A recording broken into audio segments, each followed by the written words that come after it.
ជំរាបសួរបងប្អូនសូមជម្រាបសួរលោកគ្រូទាំងអស់ជាទីគោរពថ្ងៃនេះខ្ញុំមកបង្ហាញពីការដាក់ហត្ថលេខានៅលើក្បាលបាទកិច្ចការបែបនេះ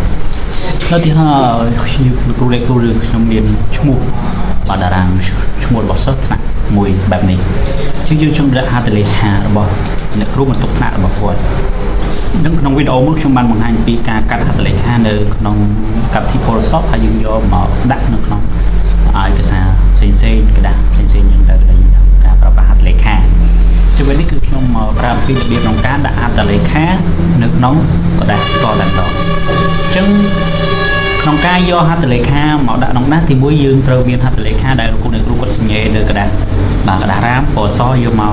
សិនបាទបែបនេះគឺយើងត្រូវដាក់យកกระดาษរាមពណ៌សហើយគាត់ថតឲ្យច្បាស់មកតែបើយើងយកទៅកាត់ក្នុង Photoshop គឺយើងអាចกระดาษរាមឬក៏กระดาษលឹកភៅបានដែរតែបើយើងយកមកកាត់ក្នុងនេះយើងត្រូវយកក្នុងกระดาษរាមដែលសស្បយកមកសញ្ញេឲ្យថតអញ្ចឹងខ្ញុំអាចចូលទៅក្នុង insert ឬហើយខ្ញុំយក picture ខ្ញុំយក driver ទៅកាន់ computer របស់ខ្ញុំមកខ្ញុំចូលទៅរកហត្ថលេខា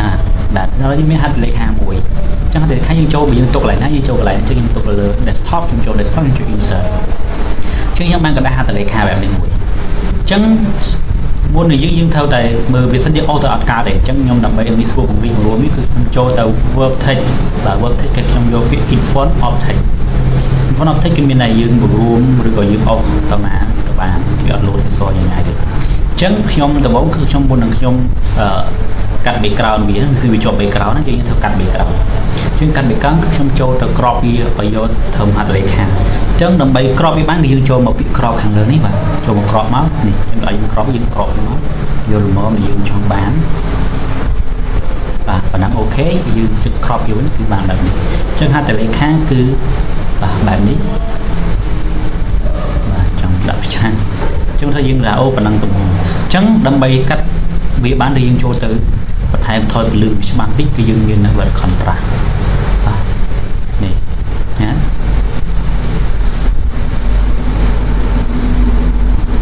ជាងមកចូល contrast យើងយកមកវារៀងសយបានតែមានតែជាប់ណាអញ្ចឹងដើម្បីឧទាហរណ៍គឺយើងចូល remove background យើងចុច remove background បែបនេះអញ្ចឹង remove background គឺខ្ញុំ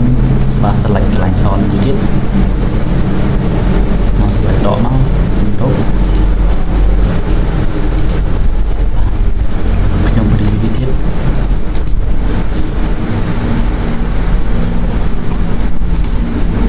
ហើយកន្លែងនេះយើងចុចបាទដាក់ឲ្យយកវិញហើយយើងចុច green បាទពេលនេះបងប្អូនបាទលោកគ្រូយើងបានហត្ថលេខាបាទអញ្ចឹងយើងចង់ដាក់បន្ថែមពណ៌ឲ្យវាដានចូលមក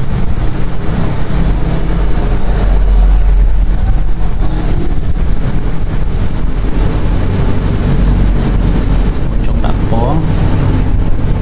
ស្រេកពណ៌អូខេអញ្ចឹងលោកគ្រូចង់បរិយាឋានទៀតក៏បានបាទអញ្ចឹងនេះគឺជាហត្ថលេខាដែលយើងចង់ដាក់ចូលទៅក្នុងកម្មវិធី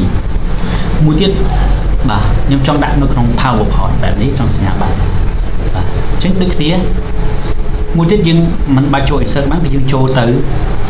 ក្នុងបាទយើងចូលទៅកន្លែងនេះហត្ថលេខាយើងចុច mouse ស្ដាំយកពាក្យ copy បាទនេះ copy មក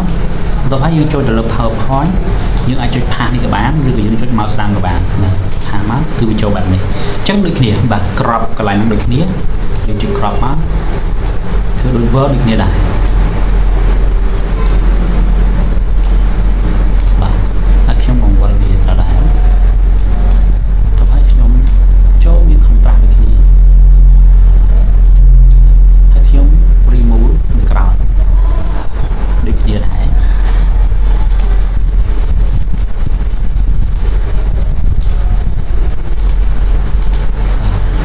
ក៏ចង់បញ្ជាក់ប្រាប់ពុកម៉ែបងប្អូនថា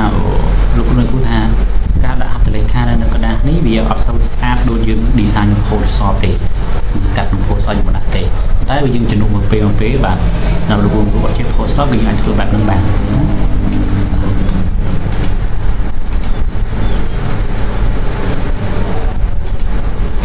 ញ្ចឹងនេះការដាក់ហត្ថលេខាគឺមានតែប៉ុណ្ណឹងសម្រាប់វីដេអូ មួយទៀតផងដែរជាងជាចុងក្រោយក៏សូមអរគុណលោកគ្រូអ្នកគ្រូនិងពុកម៉ែបងប្អូនអស់ដែលបានតាមដាននៅវីដេអូរបស់ខ្ញុំតាំងពីដើមដល់ចប់បើពេញចិត្តនិងចង់បានវីដេអូថ្មីៗបន្ថែមទៀតអាច comment ឬក៏ជួយចុច subscribe ចុចសញ្ញាកណ្ដឹង comment ដើម្បីជាស្ថាបនាផងដែរអរគុណច្រើនសូមជម្រាបលាបាយបាយ